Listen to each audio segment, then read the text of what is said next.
اذا بدك بتمنعي طبيعي، ممنوع حبوب منع الحمل، ممنوع اللولب، لانه بيلعب بالحاله النفسيه، وبس خربت الحاله النفسيه خرب كل شيء بوجودنا. هيك قولي لها بيقول لك دكتور لقمان. كويس.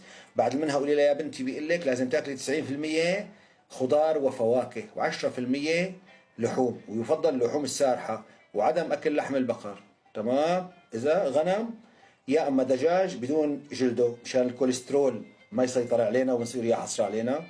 هيك قولي لها بيقول لك بيمشي الحال عندك. وخليها دائما تعمل رياضة على الريق، تتناول السكريات الطبيعية يعني المجففات من الفواكه، تين وزبيب ومشمش وخرق